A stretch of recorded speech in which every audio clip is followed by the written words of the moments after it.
We are born naked from the tiny ocean within our mother's womb, born with the natural ability to dive into yet another, the living sea, the cradle of primordial life from which the roots of our own existence once sprouted.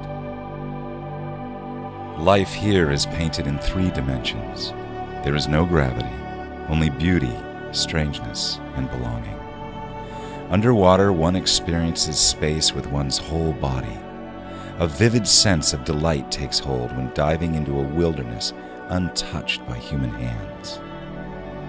If not for the feel of the water gliding against one's skin, one might imagine oneself soaring the very cosmos. But this is an earthbound act, and if mankind truly seeks peace, then surely it can be found by swimming underwater, absorbing the quiet, losing oneself in the bloodstream of the planet. And all it takes is one deep breath.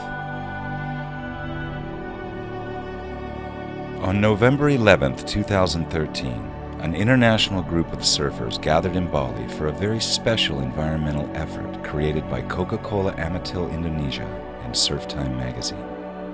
The effort would be led by Mustafa Jackson, Coca-Cola's Indonesian surfing ambassador. 1 year previous, Mustafa had led a group of surfers to the summit of Mount Batur on Bali on what became known as the Source to the Sea project. There, the surfers had traveled from the source of all Bali's fresh water, following the island's waterways to the sea itself in an effort to raise the island's overall environmental awareness. It was a roaring success. But this year, something different. Instead of climbing to the highest heights, the team would now learn to dive to the deepest depths in order to immerse themselves into the very ocean they were trying to save. This year would be a far more personal journey, an intimate gathering where surfers would be putting their very lives on the line for the ocean they love. It's really good exercise. It's really good for big wave, so you can ride like more longer. But this is my first time, so grateful. This morning we went by the pool and we did some practice with breathing and holding our breaths in. See how long we can hold our breaths and all the different techniques before you go for a dive. How to extract the most oxygen out of your breath. It helps. It really helped me as a surfer. My confidence, you know, like I know what to do now. If there's a big set coming towards me, like I would practice those breathing techniques and then I would go under.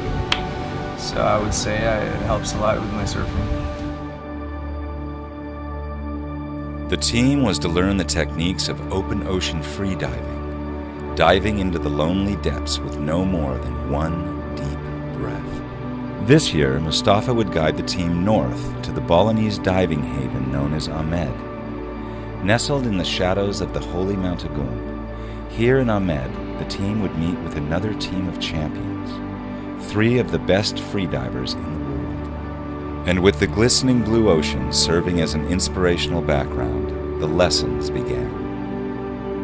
Though all were eager to finally jump into the sea, it was with some trepidation that the approach was made, with each of the surfers hoping that their training had paid off. But from the moment they fell into the sea's familiar embrace, the evolution from surfer to freediver was seamless. After a closely supervised breathe-up, each surfer began their personal trial, each achieving what they once thought impossible.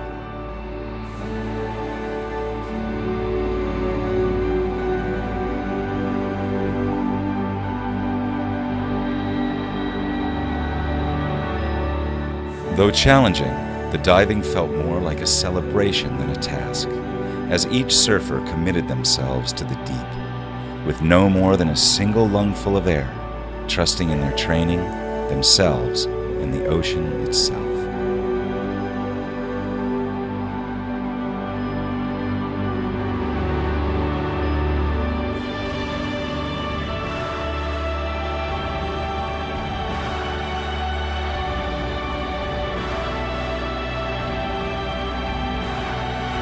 Like the Coca-Cola beach cleanup of a year previous, approaching the sea in a spirit of thanks for all its wondrous bounty, and for the environment that provides us all with so much. Starting at the south end of the bay, Mustafa led his friends on an intimate beach cleanup, designed not to attract crowds or attention to oneself, but rather as a mirror of the meditation techniques they had learned in the sea, a presence with the environment, a belonging, a personal journey that had proven to each of them that just like the cleaning up of our blue planet, what was once thought impossible is nothing of the sort. And the good news? The beaches of Ahmed proved remarkably clean. It was the hope of the team that such success would someday find its way to the southern beaches of Bali, where Coca-Cola's tireless efforts continue to stem the staggering tide of tourism's impact on her fragile shores, where through hands-on efforts, Coca-Cola Amatil Indonesia seeks to spread a new message, that if every one of us left the beach with just one more piece of litter than we brought, then there wouldn't be any litter at all. As for the diving, our team left Ahmed with a profound feeling in their hearts. More than just a personal achievement or of meeting a challenge, but of reaching out and touching a mystery as well, wondering, could it be, in this beautiful environment in which we work and play, could it be that through intimate contact with the sea, deep within the elemental magma of our souls, perhaps we've tapped into one of those rare activities on Earth that allows man a true return, an opportunity to return to and touch, if just for a few euphoric moments of silence, the primal relationship man shares with the living mass of his origin. The end of one journey is the beginning of another. We were all pilgrims again.